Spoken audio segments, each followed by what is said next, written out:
Nice. All right, you guys, welcome back. It is day 7. It's also Pearl Harbor Day. So happy Pearl Harbor Day, or in memory of Pearl Harbor.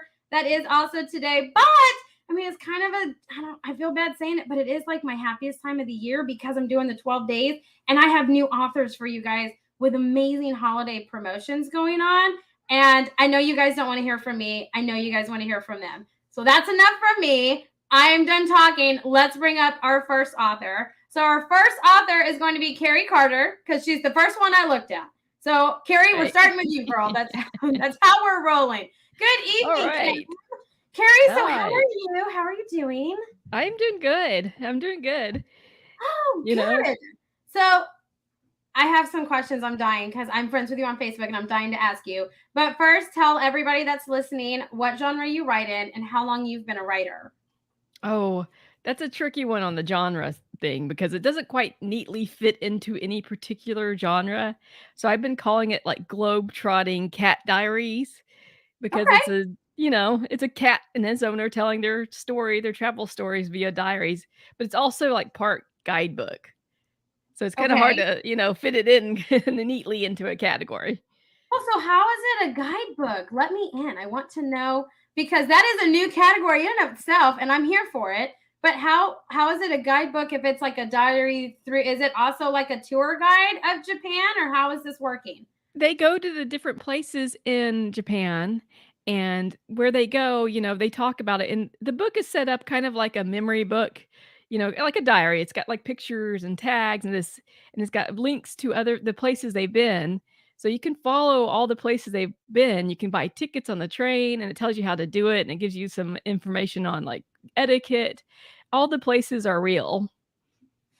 Oh, okay. Okay, I can see the correlation now. That works.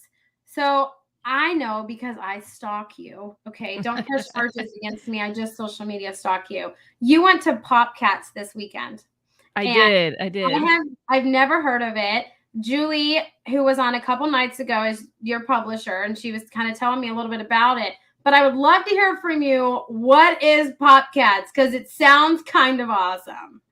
Okay, so Popcats is a one weekend only, all cat themed market.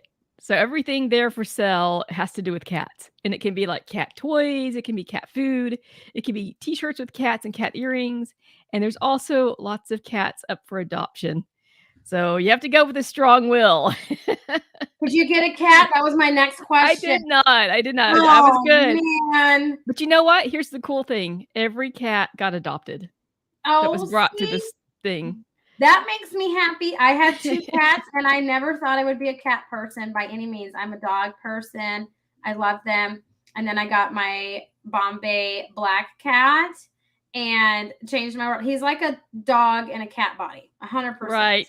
Changed it, but oh, I love it. Even better that they all got adopted because I'm a sucker. I can't go to the animal shelters. Are you like me? I can't go because I would if I have like unlimited money, I would just buy them all. I'd be like, you just need to Yeah. come up with me. I will make room. I will figure this out. Like we're gonna do it, you know? Oh, okay. I love it because there's a cat in your book that we were just talking about, and it's based off of, and correct me if I'm wrong, it's based off of a real cat that your sister has. Is that Yes, right? yes.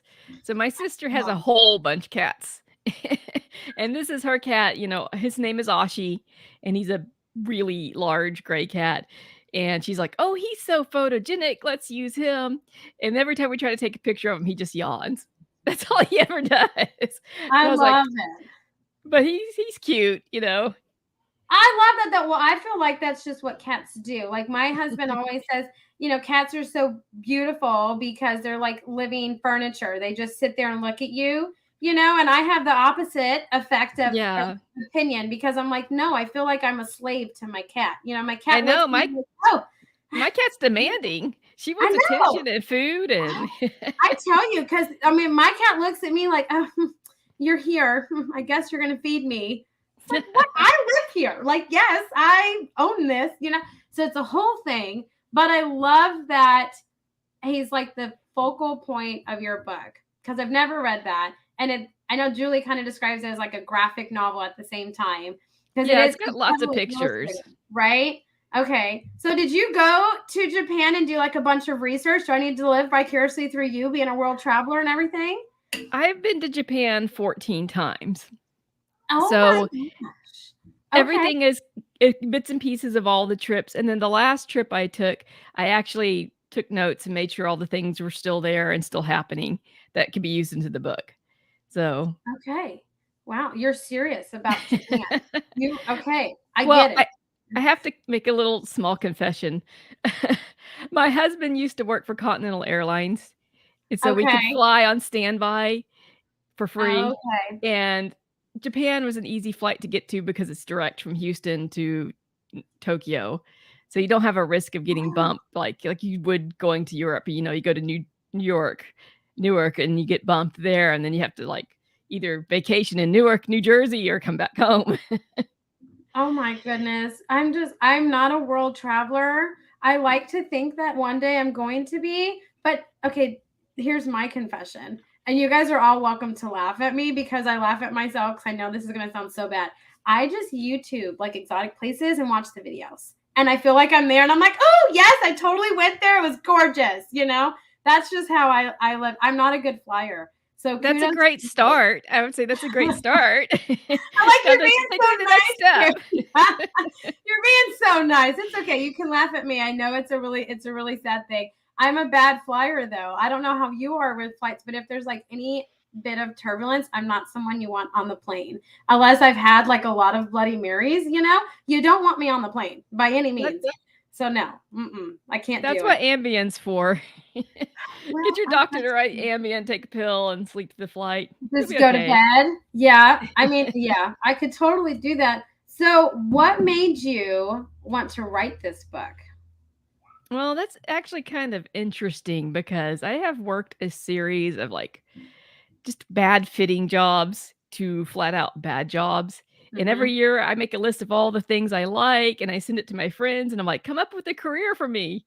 And they're always like, oh, again. And but the one time my sister goes, well, you've got writing on there and you got cats in Japan and food and coffee. She's like, combine them all, write a novel. I was like, oh, why didn't I think of that? I can't believe I didn't think of that. So I was like, okay. But the book actually started off as like a spy novel. And then Oh. I was like, I don't like read a bunch of spy novels. So that's a really bad idea for me to write a spy novel. And then she's like, just go more travel stuff. And I'm like, yes, a cat traveling in Japan.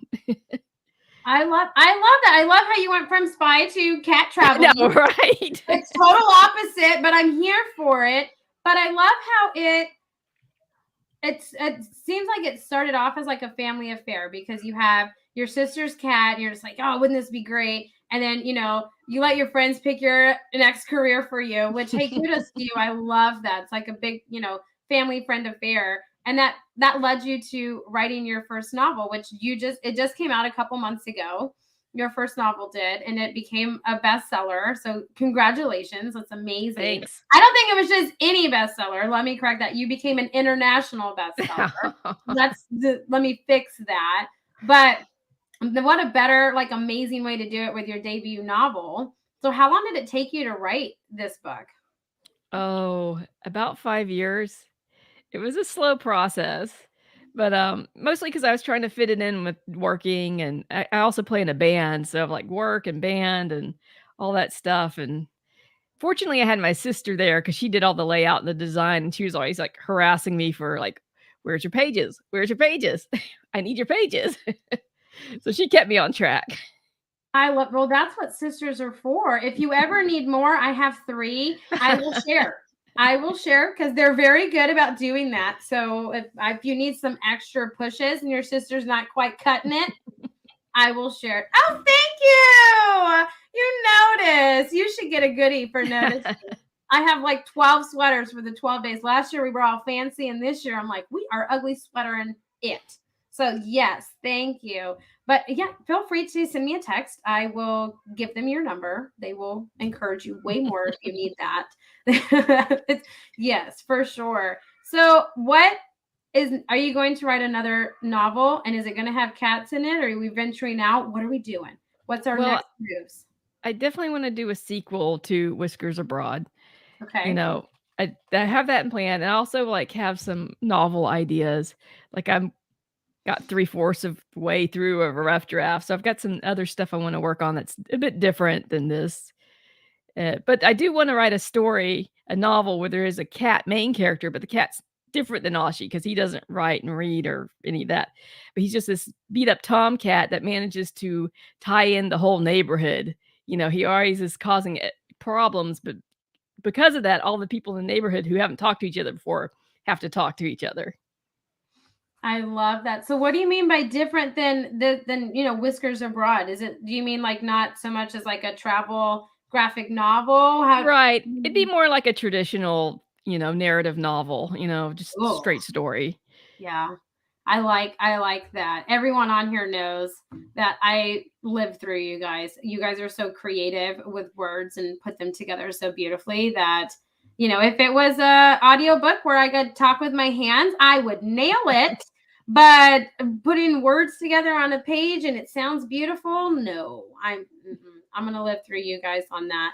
But what a creative idea, because I know there's a lot of books about Japan, and I know there's a lot of books about cats, but there's not a lot of books about a cat being your tour guide in Japan. Right. None. Right. So I love it. You are so inventive and you want a completely different avenue with it. And I'm here for it. Like, I love it. I'm halfway through your novel because I have to read it in between, I have kids, a 3 and a 2-year-old. Like, I feel like that's enough said for anybody that understands. So Right. I love it, and it's the cutest little story. And oddly enough, I was reading it when I went to this cat bubble tea place. So has anyone heard of like the cat cafes, the caterays or whatever? I don't know. There's something. There's a cute little name for it that I was going to butcher. It is the cutest thing. There was one that looked like a what is that? Okay, have you guys seen the Aristocats movie? Is it just me? A long time ago. Okay, Yeah. yeah, the white cat that's in there, I can't remember her name, but the white cat that's in there was like a big puffy white cat in this cat cafe, and I was like, oh, I need you in my life, just not your hair on me, but I need you. Oh, it was the greatest thing. But I was reading your book at the cat cafe, and I didn't correlate the two together till I left, and I was like, oh. Yeah, Ashi goes to the cat cafe in Japan because that's where they started. They started in Japan. Yes, Dorotha, she was called Marie. You nailed it. I knew you liked the Aristocats. I sensed it. I love it. Well, Carrie, tell us about your holiday promotion that you and your publisher are offering this holiday season. Okay, we're doing $2 off of the paperback book if you email the publisher and order it direct through her. So that way it's coming through her and it's not going through Amazon or anything. And her email is publishing@bayoucitypress.com. I love it.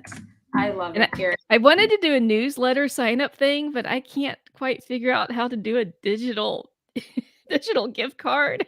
And I'm like, oh man, I'm getting old. Carrie, you should have called me.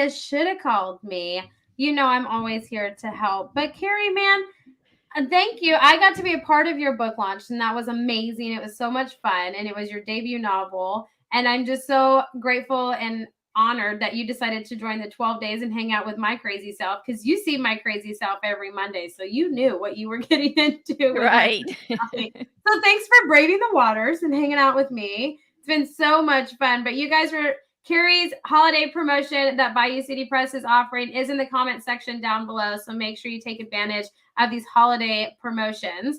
But coming up next is Miss Terry. So Terry, how are you?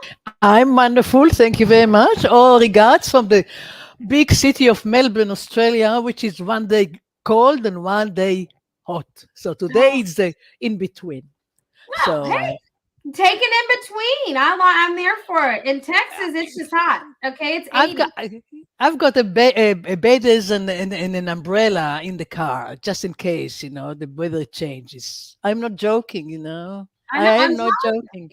I feel like Australia is a lot like Texas. It's bipolar in its weather, and you have to wear layers because you can take layers off to cool off, and you got to bring an umbrella because it rains in the morning and not in the afternoon, and you're like, well, it's hot and sticky and humid. It's gross.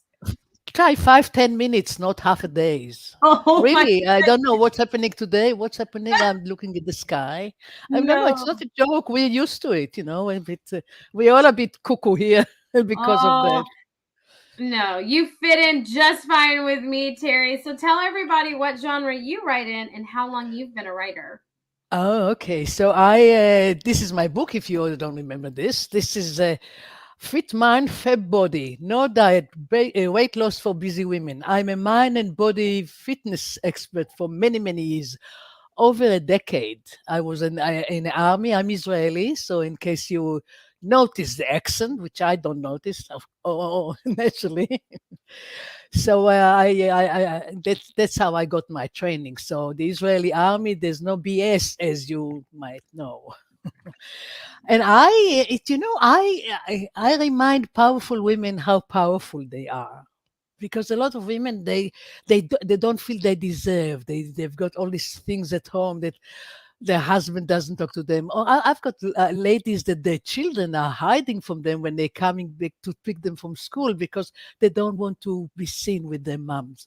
So these are my milieu. And after I finish with them, they go overseas and they do all sorts of things they've never thought possible. They go bungee jump, and they wear clothes 2 size less, smaller. And there are only 2 times in life, I believe: now and too late. And my mission is to I want him to make health and wellness top priority today, before it may be too late. And this is my passion. This is my mission. And I'm doing it. I'm passionate every year. I'm passionate more about that because I can see it works, and it's very important. I don't know in America now, but the obesity here is just, it's just unbelievable. I'm sure that's the same as you, wherever you are. And it's about time to change it, and I think I can change it. I've been myself 30 k's overweight, kilograms overweight, and I didn't know if I'll ever be able to lose it. And it comes from being afraid of people, being afraid of love, being afraid of the world around you. And what you do, you eat. You think food is a fuel. Food is not fuel. No, I mean, food is fuel, but it's not a therapy. So one day, one morning, I woke up and I couldn't move my head, my hands, my feet, and I saw all my life in front of me like a horror movie, and I got really shocked.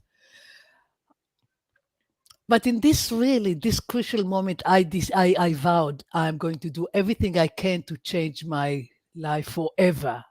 And if I can change my life, and you can see me now, I can help others. So it is possible, and it can be fun. That's why I do. I want I want this journey to be simple, doable, fun, and it all begins in the mind, as you can imagine. So this is the book, and my first baby. It's a bestseller now, and it's got other awards here, the local book places, and I love it. I think it's got a lot of top tips on assertiveness and emotions and stress and lifestyle and happiness. Did you know happiness is a choice? It's your choice. So Yeah. I always recommend choose wisely. It's like mindset, inner dialogues that tells you what you are. And the main thing is that I've got a T-shirt with three of my main values: courage, gratitude, fun. There's not enough fun here. People take things, I don't know here, I don't know over there.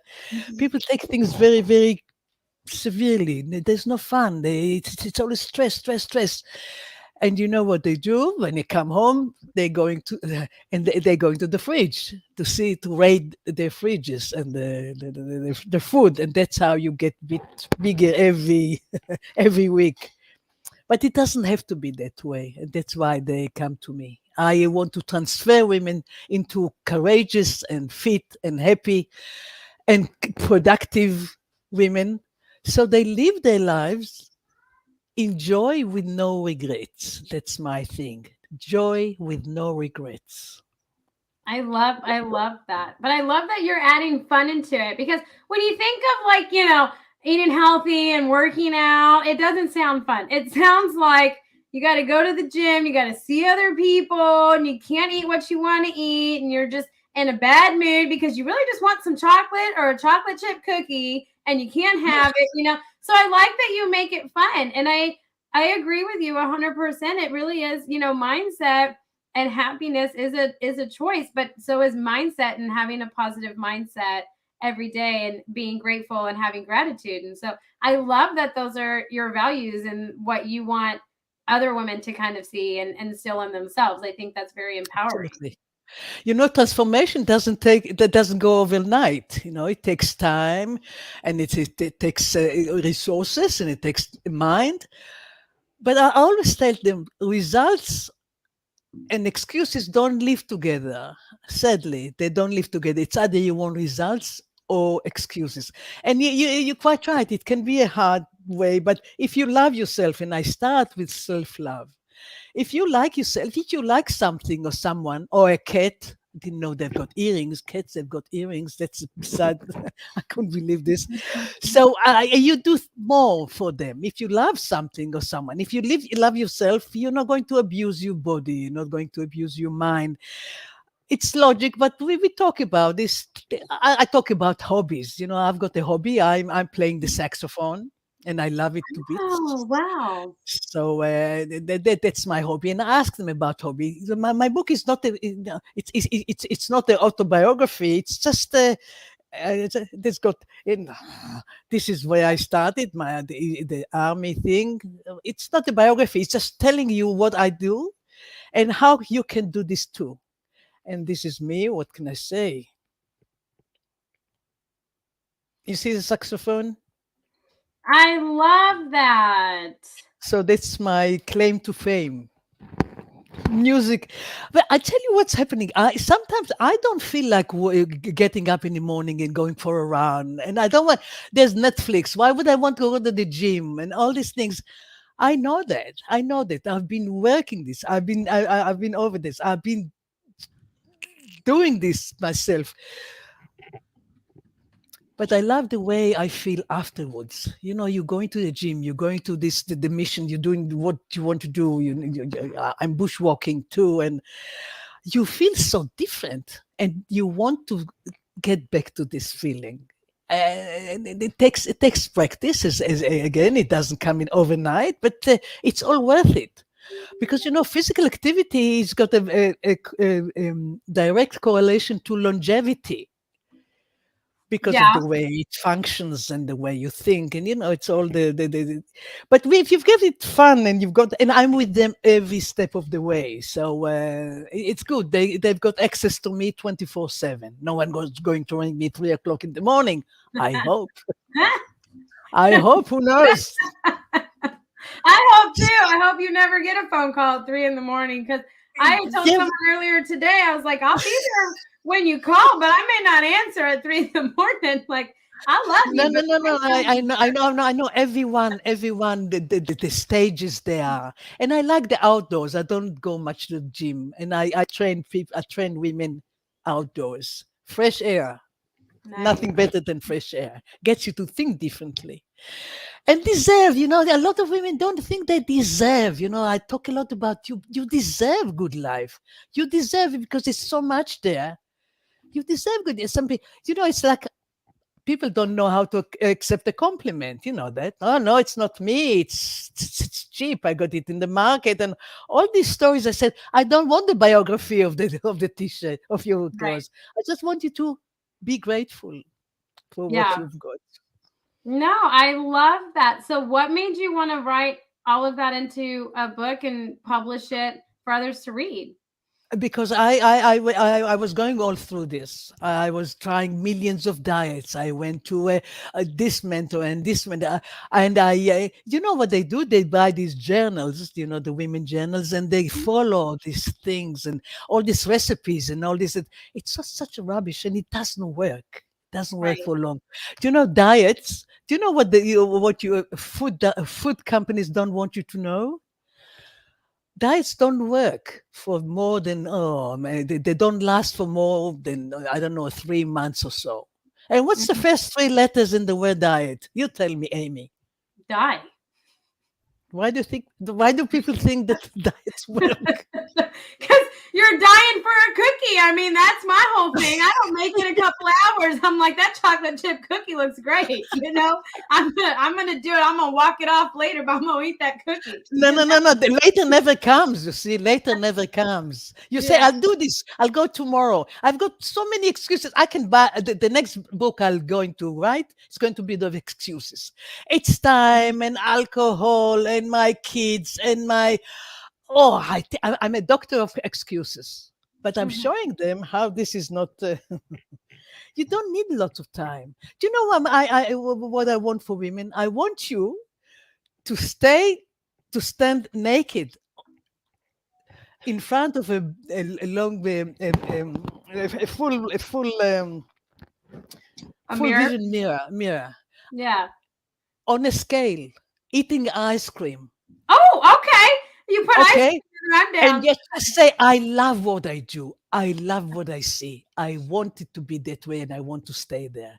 See, I'm giving them this picture in their mind and they've got something to work towards. It's not work, it's fun because we do things. Oh, we're going to playgrounds here. And I give them the swing, and they do things like children.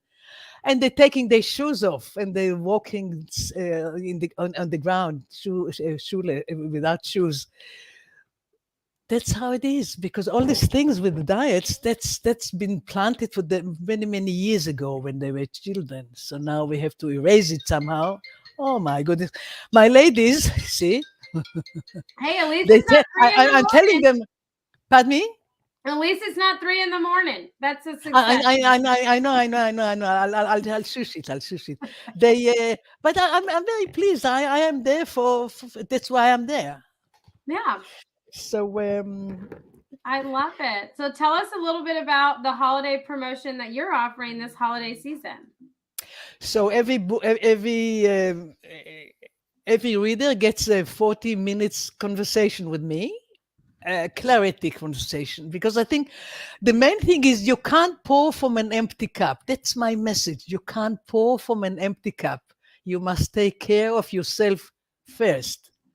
Yes. Because if you don't have your health, nothing else really matters. And that's so true, because there's got a ripple effect as well. You go to the but so that's what I'm taking. I'm telling my ladies when they come to me for this clarity thing. I just want to make sure they do everything, that they start everything with the right foot.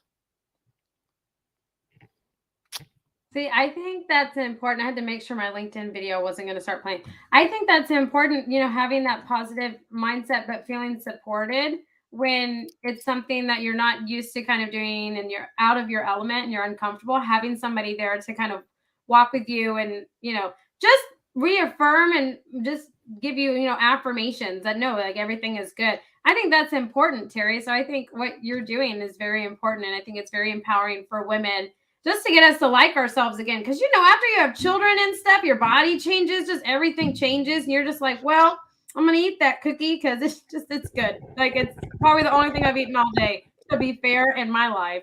So I love what you do. And I love that you wrote it and you're already thinking of your next one of excuses, which you listed off all of those. And I was like, I have said those. I'm just like, oh, and then the compliment one, I raised my hand. I was like, oh, I just need to talk to you.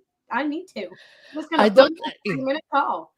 I don't like the word exercise, because exercise has got a mental blocks with this. I call it physical activity. You don't have to go to the gym. You don't have to lift weights. You don't have to do. it's just everything. You can dancing or playing with your kids in balls in the garden, or horse riding, or do something. It's physical activity. It doesn't have to be, so regimental. Right. So I don't like the word. Yeah, that helps because and dehydrate. First of all, you have to drink. Then you have to. I think sleep is number one. Hydration is number two. Food comes on only the third. First of all, this is what it is for health: sleep, hydration, and then food. I love it. I love it. Well, Terry, thank you for taking time out of your day all the way over in Australia to come hang out with us. I I feel am your so honored. I am your Australian ambassador, ladies. If you need something from Melbourne, you know me. You ask me Yes. what you need, and I'll help you everything in this wonderful continent. I love it, Terry. Well, thank you guys. Thank you so much for your wonderful holiday promotion. You guys, you can find the link to book your 40-minute conversation with Terry in the comment section below. But coming up next is Dorothea. Dortha. I practiced that so much, Dortha. I'm telling you, I did. It's not working. There we go. All right. You are here. How are you? Here. I am doing really well. How are you? Oh, I am doing good. I am doing good. So, Dortha, tell us a little bit about what genre you write in and how long you've been a writer. Well, I mostly write in nonfiction, and I say mostly because there's some projects coming down the pipeline that are going to be some different categories. So that's exciting, Oh, crossing over into new realms.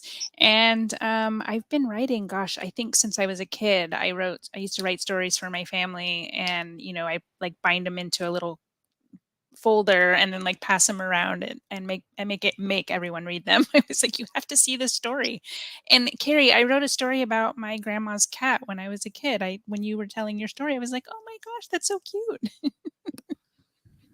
I love that. See, look, we're already building friendships. I'm telling you, by the end of this, we're all going to be best friends. Okay. Like, I've already considered that. Just accept it. I'm in your life. Come over for Christmas dinner. Okay. Just pretend. Okay. We're just going to be like, Amy's my BFF. So if anyone asks, oh no, my BFF is Amy. Okay. That's the story that I want to hear. Okay. Whether it's true or not, just tell me it and make me feel a lot better for sure. But what kind of nonfiction do you write? Well, I've written a chapter in a number of books that were business-related topics mostly, and actually, I have a book that's launching tomorrow that I am part of. That's coming out tomorrow. Yes, and the book that I had shared with you is about grief and loss, and the title of it is "Rising Above the Ashes: Reigniting Your Joy After Any Loss." And it came to fruition after a 2-year period of very devastating grief and loss in my own life. And I lost a tremendous number of people, and really got into learning, tapping into healing and getting out in nature. And Terry, you were talking about physical activity that so resonates with me because I'm a definite outdoors person. And it doesn't have to be hard. I like that you said that, it can be dancing, it can be whatever we want it to be. And I think part of my thing with grief was that I wanted people to know that this didn't have to be what defined them. And the whole 2-year period I was journaling and knew that I wanted to write a book about it. The experience started with the loss of my mom, and it was an unexpected death. And when that started it off, I started journaling, thinking, okay, I'm going to write this about a complicated grieving process. With my relationship with my mom was complicated, so I was like, oh, the grief will be complicated. And then I tried to be all logical about it. My little analytical brain was like, oh, this is just going to be that. And it's like, no, emotions don't work that way, honey. That's not how this grief thing is going to happen. And so the 2-year period of all of the losses I endured, there were a lot of different obstacles that presented themselves. And one of the things that came up for me was, this whole dynamic of the book has changed. It's not just about a relationship with a parent. It's now I'm morphing it into any loss. So pet loss, partner loss, child loss, which was one of the most difficult interviews I had to have in that, because I'm not a parent, but it's like completely heartbreaking to think it goes against the nature of things, and like that's not how the laws of nature work. And so I learned a tremendous amount about myself, but also about the process of grief, and about, I guess, just grief in life in general, and healing and trauma and all of those things. So did you start off writing it just as like therapy to kind of just help you process your own grief instead of keeping it internalized? Or was it something that you've always, you wrote to help others that were going through that process? Well, I might say it's a little bit of both. Initially, it was like when my mom died, I thought, okay, I want to write a book about this. There was a calling there when she passed away, not like the minute she passed away. I'm not a monster, but like with when I started journaling, I think I started realizing, gosh, I wonder if other people feel this way. I can't be the only person who's had a difficult relationship with someone. And so it went from thinking about it from my own lane of like, okay, this is happening to me, to I wonder how this could affect other people. And that really became the impetus behind the 2-year journey of my own. But when I published the book, my whole philosophy was like, if this helps one person, then it's worth it. And I will feel good about myself, or, the work that I'm doing, or whatever. Oh, yeah. I mean, it only has to, if you impact one person's life, it's like a ripple effect, right? And so many people, especially, with the pandemic and stuff, were forced into grieving a lot earlier than probably should have happened, right? But it's one of those things, I feel like, for me, nonfiction is one of those that's like a comfort. It can be very motivational, but it's a comfort too, because it's of insecurities or things that you're struggling with, right? And I think, you writing it and kind of being raw with that grief and emotion that you're going through is going to help someone else where they don't feel alone, right? Like Doug was on here a couple of days ago that had a book, You Are Not Alone. It's about PTSD. And it's so fitting with your topic of grief, though, because I feel like everyone just like clams up, right? Especially when you're forced into having to grieve. I mean, none of us are prepared for it, right? Like, I don't know what I would do if I lost my mama, because I call my mama every day, several times. I annoy that woman several times a day.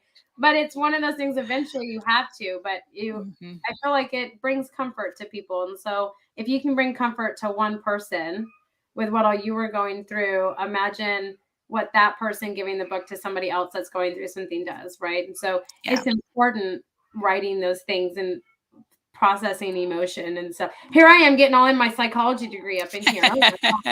You would not know. You would not know. So it took you 2 years to write this book. Is that right? Yeah. So the process started. My mom died in 2012, and I lost a total of 28 people over the next 2 years. And at the end of May, I was like, okay. I sat down and I was like, God, I understand that you think I'm a super badass and I can like handle all of these things. I appreciate it. And can we have a break, please? Because I really want to get this book out of me. And so it actually came out at the end of 2014. Wow. Yeah. Air hugs. Air hugs. Yeah. Through the camera. Through the camera. I think it's important. And I know in a previous conversation me and you had, one of those things that you did that helped you kind of process it is you went backpacking. Is that right? Yeah. And yeah. so It wasn't. Oh, go ahead. No, you're good. Go. Oh, I was just going to say it wasn't during the time when I was writing the book, but it was one of the cathartic pieces that I was able to kind of weave everything together in my own healing journey. And we took this 45-mile backpacking trip over 3 days. And when I got home, I was sitting at the table and I was just like, oh my gosh, like I feel so much peace in my heart. And oh my gosh, like I don't have all these things in the back of my head going, Yeah. I mean, I had things there, but it wasn't anything about the grief and loss that I was feeling previously.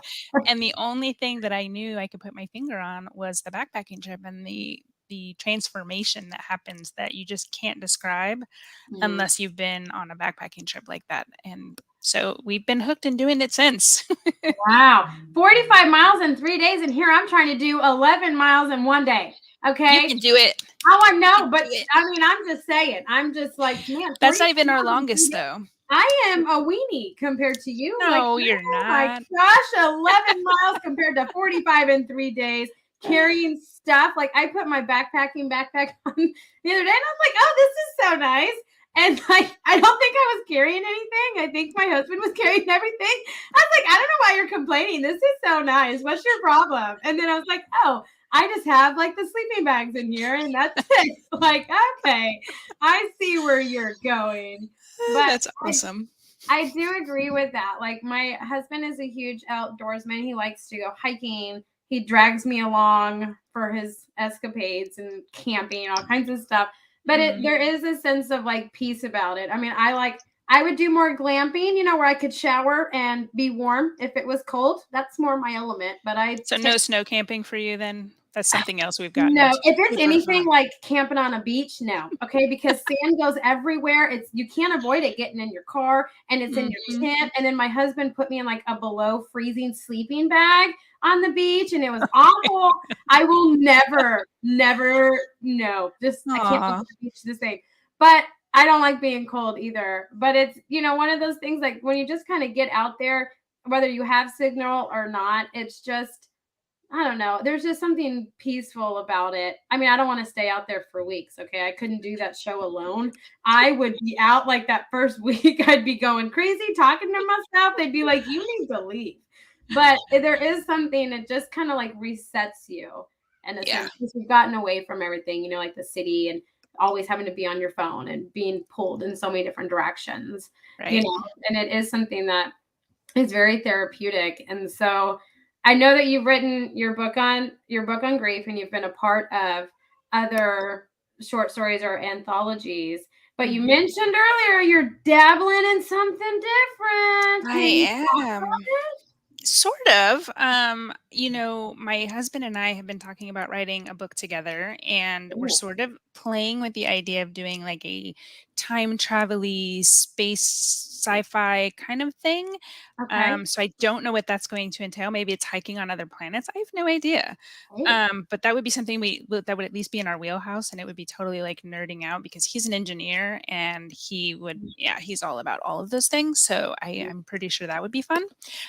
We've also talked about co-writing a book about our adventures and like helping guide other people, which is something that I have as a secondary business. I think you and I talked about that. Yeah. Helping people get out and plan, day trips or overnight backpacking trips or longer multi-day trips. So. Okay, so I need you in my life for my Hawaiian backpack trip, because if I am carrying more than my sleeping bags, I am in trouble. Okay. And I get to come with you, right? Yes. Yes. Yes, absolutely. But I love that it's something that now you guys are going to enjoy together and try writing together. Yeah. Right? I mean, we love backpacking together. What could be so different about writing? Oh, girl, you just opened up a can of worms. Totally did. I'm gonna knock on wood for you. I'm gonna knock on wood for you. Oh my goodness. Me too. Thank you. Hey, you know what? I'm married to an engineer myself. He's a chemical engineer, and so I understand just having a conversation. He's like, "Well, here's the solution." I'm like, "I don't want the solution. I just want to vent. I just want to tell you the thing." Yeah, just shut up and listen. Just don't say nothing. Just sit there and look pretty. Let me just say something and be like, "I'm so sorry. Give me a hug," and then I'm gonna go get a bath and I'm done. I don't need you to problem solve. So I understand. So I wish you all the best. I'm sure it's going to be amazing. Let me know. Let me know which avenue you go to. I think both would be amazing. I do too. Thank you. I'm so excited for you. So tell us what your holiday promotion is this holiday season. So I have a bundle that will support Reigniting Joy, and I realized that I didn't ask for a receipt to be sent to me, but I did provide a link with a download, so I'm happy to share that either way. So it's a 30-minute session with me to help reignite joy in your life. A journal prompt that is a little booklet of prompts to help reignite your joy, a choose your own adventure nature journal, and some coloring pages that can be printed out and colored, and pencils or watercolors or whatever you want to use to color them. But those are some of the tools that I have personally used in my own journey, and I thought it would be a really fun bundle to put together, and you could share it with somebody in your life. Yes, you had me at coloring. You had me at coloring. I love to color with my kids. It stresses me out though because my kids don't color on the lines, and I'm like, hey, there's lines here for a reason. Okay, but I just want to color by myself. Oh my goodness, I'm like a control freak when it comes to coloring. It's just it's a thing. It's my greatest flaw, and I'm gonna own it. Okay, that's how we're gonna do it. But Dorotha, I'm so excited for what's to come for you at this new journey of writing with your husband. You will have to keep me updated because I will. I'm so excited to hear how that goes. I know it's going to go great, but I Thank want to you. commend you on writing on such a tough topic because it is just hard to have those conversations and to process it and to go through them. And so for you to write a book that is bringing people comfort and being so raw with people and vulnerable is commendable because that's incredibly difficult. So thank you for doing that and wanting to help other people. And air hugs, girl, air hugs. Back at you. Air hugs for sure. Well, everybody, our next guest is actually going to be a recording. So you get to watch me squirm and laugh at myself muted while watching myself because, that's the greatest thing Amy likes to do is watch recordings of herself. But coming up is Jerry Roth, and he is a horror writer. We're going to get into it. So let me pull up his presentation or chit chat that me and him did earlier today and get everything going and let you guys meet Jerry Roth. All right. Coming up next is Jerry Roth, who is joining me. So Jerry, tell us a little bit about what genre you write in and how long you've been a writer. Thank you for having me, first of all. It's amazing being on your show.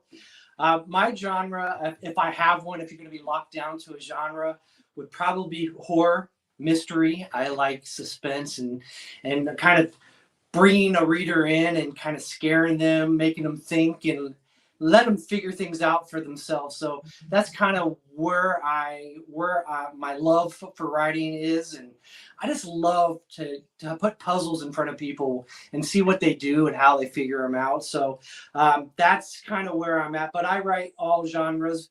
But my most recent one, obviously, is a horror.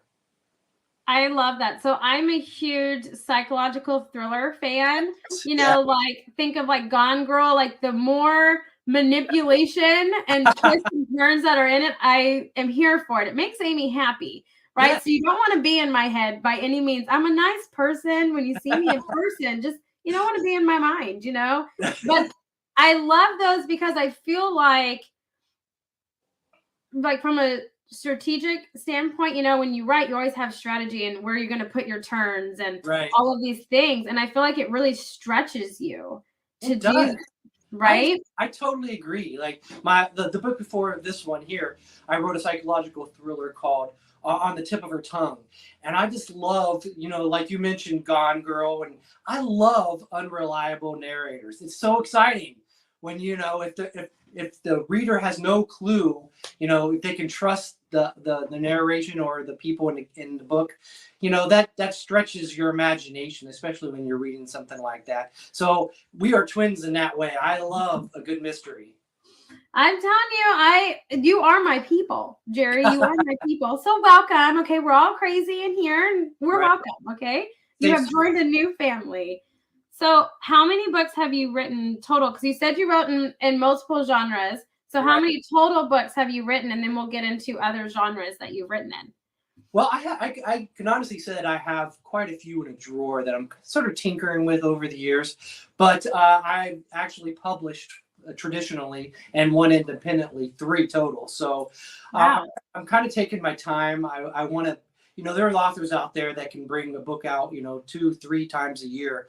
But I'm a little slower in that way. I kind of want to, see how it progresses and how my editing kind of takes it into a different direction. But I love the idea of, I'm more in the favor of putting a book out a year and let my readers kind of slowly find it. See, I think that's a good strategy because I think, if you're pumping out a book every month or even every 6 months, a lot of those are already pre-written. And so they're already set, doing the launch. But I think doing it in a year, it really makes it where you're putting out the best writing that you're capable of doing. And it's been edited and it flows really nicely. Like you've invested the time and I- quality into it, right? Yeah, I agree. And just looking on some of the social medias, you know, Instagram, for instance, everybody puts out there to be read list. And it always, I feel sorry for some of these readers. They want to read everything and they're spending a fortune getting books that sometimes they'll never read. And, you know, if you have a favorite author, like say a Stephen King or whoever it may be, I also like, you know, a Paul Tremblay. If they put out 2 or 3 books a year, I think I would go broke trying to buy all these books. So I'm telling you, the 12 days, which is the happiest time of year for me, I go broke. I tell my family who, you know, watches, that's what everybody gets for Christmas is new books. Okay. That's just how it rolls. yeah. So I understand that 100%. So what other genres have you dabbled in besides, you know, horror and thriller? Well, I just completed a novel that first young adult fantasy. So that's kind of a strange place for me to be. But yeah, I thought of a really great premise for a book series. And I thought, you know, let's try a little bit of fantasy. The first book in the series is going to be an urban fantasy, and then it's going to slide into fantasy on the second book, and undecided on the third. But that's new territory for me. But I'm excited to kind of shake things up and see if my readers would take to a fantasy book. I love that though. I love like writers that, you know, they write in a genre that they love, but then they want to Right. expand their skills, and so they expand into different genres just as a challenge, right? Yeah. And I think that's how you keep your writing sharp, your creativity flowing, and imagination, and Right. all of this. And you know, it expands all of that because you know, writing is an art, right? And you have to practice it and flex it, you know, as in similar way as a muscle, right? Actually, yeah, I totally agree. I mean, there have been, you know, I think it's, you know, there is a fear factor for somebody who's well established in a certain genre. Like, I feel really at ease of putting people in uncomfortable positions and confusing them and putting some scare factor in. But you know, you go out on a limb when you write something completely out of your, you know, if I was decided to write romance or fantasy or anything else, you're really taking a chance and hoping that you have a voice for it first off, but other people will kind of, you know, buy into the idea of you writing something different. Right? Yeah, I think Yeah. it's when you separate, you know, your readers that read it for the genre and the readers that read and follow you because of your writing, right? Right. I think that helps like make the distinction. But Absolutely. I know that, you know, your first love is the horror and thriller. So Right. what was the inspiration behind that where, you know, the pivotal moment for you where you started writing, you're like, you know what, I can really do something with this and I want to try publishing it, you know, and looking for a publisher and all of that. What was that pivotal moment for you where you just took that leap of faith? You know what? Strangely enough, I've been writing. I went to college early for writing, you know, in the 90s. So I've always been a writer for as long as I can ever remember. But you know, after the pandemic hit in 2020, you know, I've raised a family. I've have kids, and you know, I thought to myself, you know, you've been putting this off long enough. So you know, I shot my manuscript out, and one of the first places I ever put it out in 2020 was Sunbury Press, and they snatched it up right away. They were really excited for my first debut book, which was Bottom Feeders, a really, really dark book. But yeah, they loved the idea and what I did behind it. And that was kind of like, you know, I was off to the races. I was very excited. Unfortunately, you know, in 2020, to have a book published in your very first debut, Right. you know, we were all stuck in the house. So I had no, you know, no events, no one to go out there and meet and talk to. So it was kind of like writing, you know, I was in a bubble basically, and it was really strange time to be a published novelist, and then, you know, you don't talk to anybody. So it was really odd. Yeah, you couldn't really, you know, shout it from the rooftops and just tell everyone that you met, like, hey, I published a book. Do you want to read it? And, you know, just walk in your neighborhood. You really Yeah. couldn't do that. So, oh man, I'm so sorry that was your No. first experience.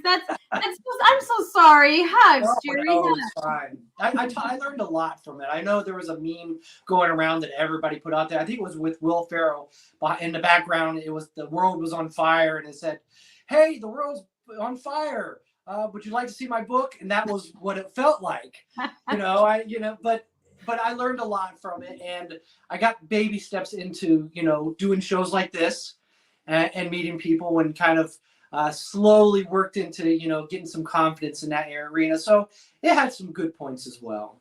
Yeah, and I think it definitely, you got bitten by the writing bug because obviously you've written 3 books and you Right. already have your fantasy and you've already have that pretty much in a series of 3 or a trilogy, Yeah. right? So, I mean, I think it's one of those things, I mean, as, when you go through, you transition in seasons in life, right? Like you get married, Right. you have a family, and sometimes things get on the back burner.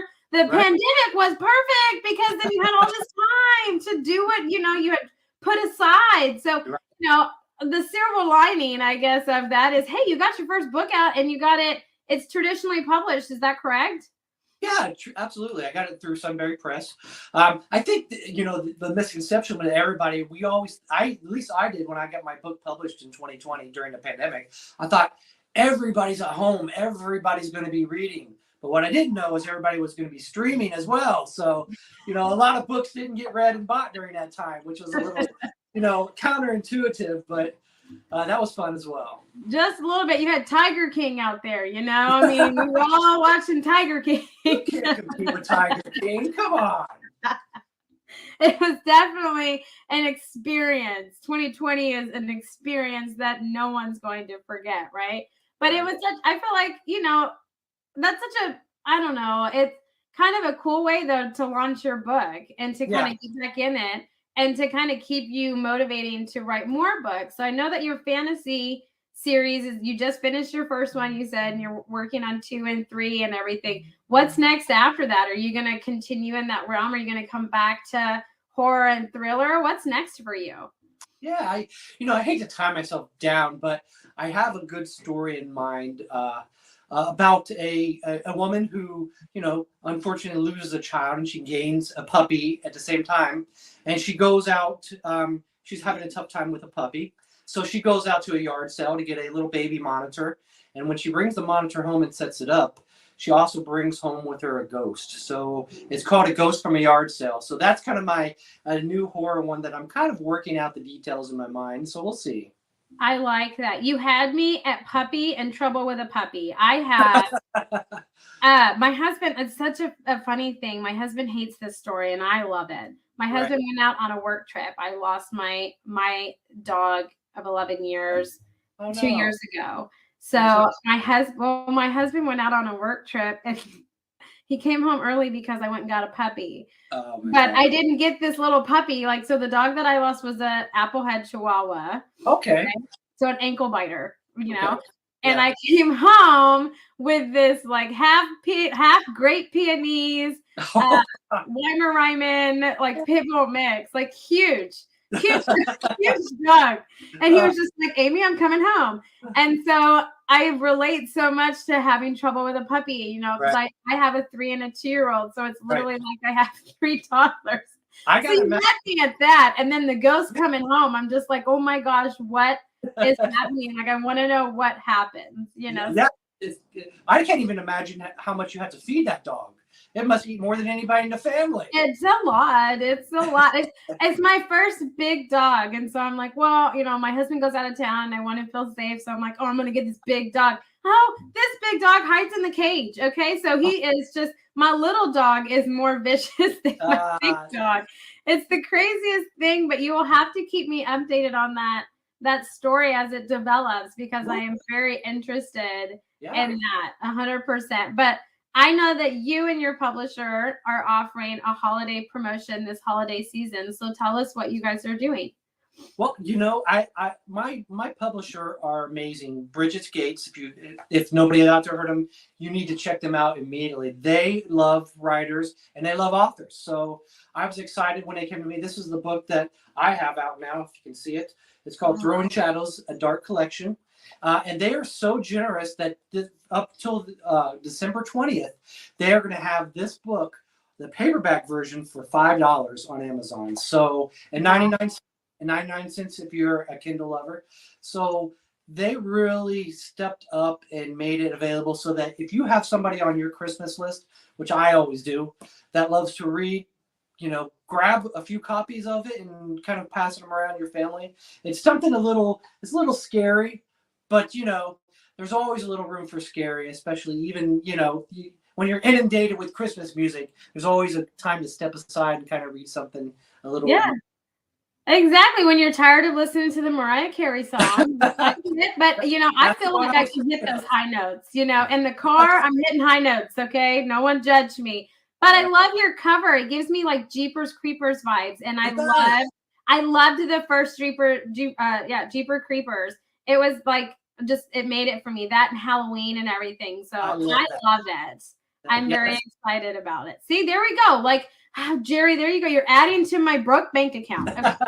You're adding to my No, I love it. And I'm so glad that we finally got to have a conversation and just get to know you and dive in to Jerry as the writer and what inspired you to become a writing. And it happened during the pandemic, which I love. We haven't heard that on this, on the 12 days yet. And so I was waiting for it. And I'm so glad it was you because I'm just so excited. But thank you so much for taking time out of your day to come party with me and hang out with my crazy self.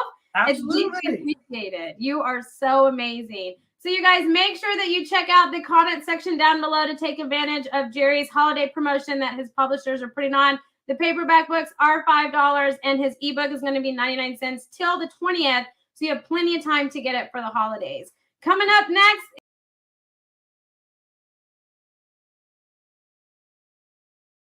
I know I'm muted. Coming up next is Jay Lynn, everybody. And I know we're over on 8, but you guys, the stories that these authors have and their inspiration, I can't just cut them off, okay? Like, I just can't. But Jay Lynn, hey girl, how are you, Jay Lynn? I'm doing great. Thanks. First of all, thanks for having me. Thanks for having me on a program with so many amazing and powerful women and the dude who was recorded earlier. It's great. Thank you so much. I love him. Jerry's amazing. So it's been so much fun, Jay Lynn. And I always love the opportunity to get and talk with you because I can't just say your name. I have to like announce it. Like, Jay Lynn's coming down. Like I should just follow you and announce it. Jay Lynn's here. Jay Lynn is here, I feel like running down an aisle like The Price is Right, like when you say my name. Oh, yes, absolutely. So, Jay Lynn, tell everybody what genre you write in and how long you've been a writer. Well, my first book was published in 2013, and it was a historical fiction set in ancient Egypt, basically because I wanted to know more about these people back then. I loved the time period. And so I just started researching, writing, and that's how that book came about. I've been writing for a long time because I'm a huge reader. I always have been. And after doing some historical fiction, I started writing some fantasy and some science fiction. I have a Arthurian-inspired fantasy trilogy out through Inklings Publishing, of course. And my next project is a children's book that I wrote and also illustrated, and that should be coming out early next year. So a little bit of everything, super fun. I love it. You dabble in so many things, and I love it. And your children's book that we're going to talk about, because it's the cutest thing ever. Your story is just so cute. I cannot wait for it to come out. I'm going to start harassing you about when it's coming out because it's the cutest story that I've ever heard. But I want to talk about your trilogy or your series that you've completed. So how long did it take you to complete your whole series? Oh, let's see. I mean, to write a book itself, it usually takes at least a year, maybe a year and a half. So the first one came out, second one came out, the third one came out. I can't even remember the years anymore. Like it wasn't this year, it was last year. It was 2021 was when the last book came out. And it was kind of bittersweet in the fact that like, oh my gosh, I'm wrapping up this whole story, these character stories. So we tried to get them out, each year. So now I just got to figure out if I'm going to go back to that land and maybe explore it a little more. I have some ideas percolating, but basically it's 4 teenagers who are swept to the magical land of Avalon. They have to battle an evil wizard and maybe discover that they have some inner power in themselves and in their friendship. And I was just so excited when Inklings said yes to publishing it. And they've been so encouraging and excited. And I have to tell you, having a really good developmental editor like I had really helps bring that story out. And it can be hard for writers to have their book edited and critiqued It can be hard, but really it brings out the best in your stories. It just meant a lot to have that team behind me and to get this story out because I was so excited about it. I love reading fantasy and sci-fi and other stuff. So that's why I write what I do, is because I love it myself. Right. So you write for yourself, or do you write for the genre that you love? When I write, I'm very character driven. Okay. So I would say I write a journey that these characters go on. I like really getting into that kind of female driven story and different places that can take you. Hmm. I love it. I was mid swallow. I'm sorry. But I love that. And I love the whole kind of like this background and, you know, fighting a wizard and they go to this place and your covers are gorgeous. I mean, They're lovely. if you have not seen Jay Lynn's covers, like they're gorgeous. You should definitely see them for sure. But how did this idea for this series come about? Like, what did you just have a dream? Were you just walking down the street and you're like, oh, this popped in my head? Like, what got that percolating for you where you're like, oh, yes, this is what I'm going to write and it's going to be amazing? It took a while. The book originally started as more of a wishing well. And Okay. kind of this world underneath the wishing well and where your wishes go and what they can be used for, and if they can be used for nefarious purposes, if people can take your hopes and dreams and twist them and make them evil. But I really didn't have quite the full story yet. I had the four main characters and I kind of had a land. But then when I started reading more Arthurian stuff, I was like, what if they went to Avalon? Because Avalon kind of, after King Arthur's death, it just kind of disappears. Like nobody knows. It's just his, before he died, he was taken to Avalon. And Mhm. that's kind of like the end of the story. Well, what if there is more? And what if we stumbled across it and there's this evil wizard using people's wishes to reforge Excalibur so he can break his bonds and get back to Earth and take it over with all of his magic? Because we've forgotten how to use magic. We're more science now. You know what I mean? So it really just took some different things coming together, like my love of historical fiction and my love of fantasy, and really my love of wanting to write different female protagonists because Yeah. there's so many books out there when I was in, later high school, early college that have a bunch of male characters and then just one female lead. And it got a little frustrating because they typically fell into that very smart, bookish, very straight-laced, didn't want to break the rules type category. And that's fine unless you keep reading that over and over. And it's like, I don't want to be stuck in a box anymore, And growing up when I did, it was like girls were either the ones you needed to rescue or they just really didn't have agency. So I wanted to create female characters who were silly, who made mistakes, who made jokes, and who had all different personalities and likes and dislikes because I wanted to have those types of characters for my daughter.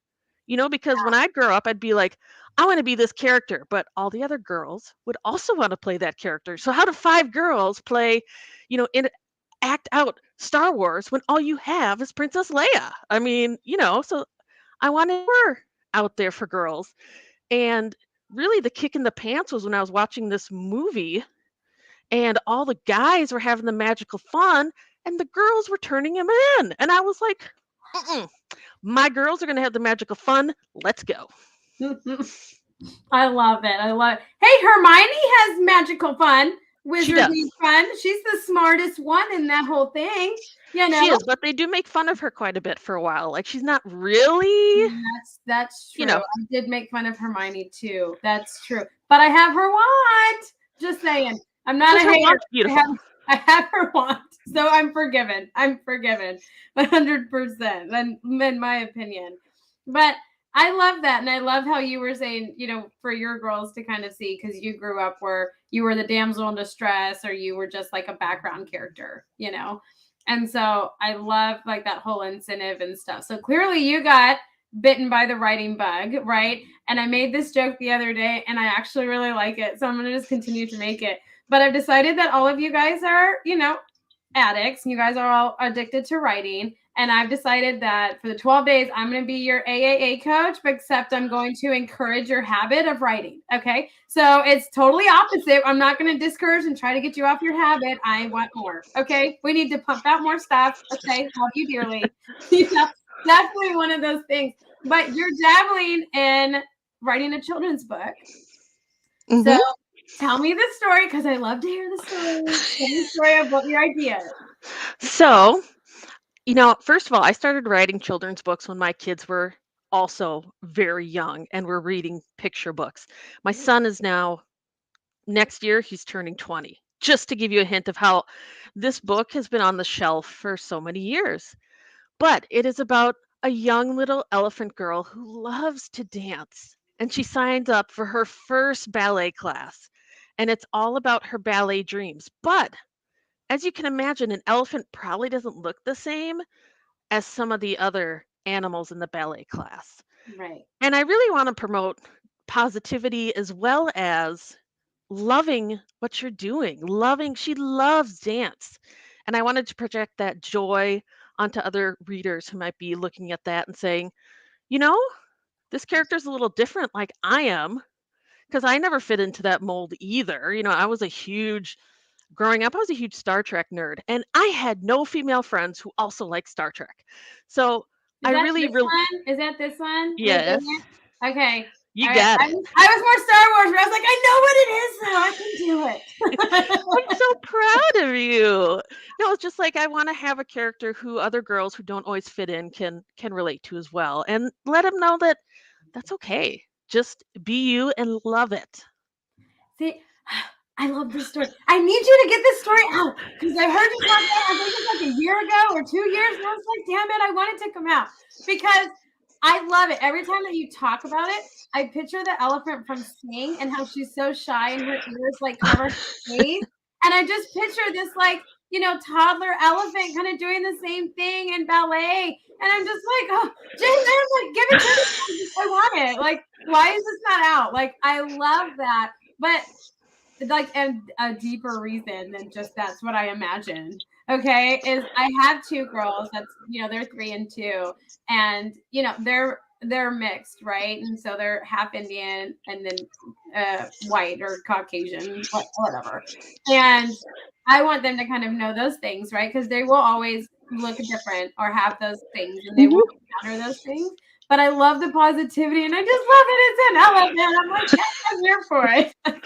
She just turned out, when I was drawing her, she's just so cute. But that's really been the delay, was drawing it, inking it, coloring it. There's a lot more involved. And then, I'm sitting there like coloring it in one day, and my daughter's like, why aren't you using a computer? And I'm like, because I'm old. I don't know. Because I just do things by hand still. The best things and the best illustrations, in my opinion, are still done by hand. So I will give you that, because it's definitely very much still done by hand. But Jalen, I love talking to you, and I'm gonna send you an email a week about where the story is, okay? Because I'm ready for it. Like, I'm ready for this book, Jalen. But tell us what holidays promotion you and your publisher are running this holiday season. Well, I'm so excited. So Inklings Publishing, you can get my trilogy, my fantasy, for $35. That's $10 off. It makes a great gift for young women, especially, who are looking to find different characters and maybe a little bit of themselves and some empowerment and friendship and just go on a fun adventure. I've always loved going on adventures with different characters in different worlds that are so beyond our own. And so if you go to inklingspublishing.com, in their store, you can get this bundle sale. And I'm so excited. And I hope you guys are excited about it too, and go check it out. And and reach out and let me know what you think, because I love talking to bookish people too, because I'm also that kind of nerd. So I love it. I love you, Jalen. Now you're my people, and I love it. And I have your trilogy, Jalen. I have it. Thank you. It's amazing. I'm a huge advocate. But Jalen, thank you for taking time out to come and talk to me. It's so much fun when we get together, and I really want that elephant book to come out. So, I mean, Soon, soon. Hopefully 2023. I mean, I'm Yes. hoping. Yes. I'm hoping. So keep us all updated on that. But you guys, I know we went over at 8, but can you blame me? I mean, these were some amazing, amazing authors, talented women about empowerment and so many different genres and amazing holiday promotions. So you guys, don't forget, take advantage of these holidays promotions because yes, they are amazing, but they are not going to be around forever. So check out the comment section. You will find all the links and exactly what their holiday promotion is in the comment section down below. You will also find them in the replays when that gets posted as well. But you guys remember that tomorrow's day 8 and we have a new round of authors, new genres, and new holiday promotions coming. So until tomorrow, everybody, have a great rest of your day. Bye.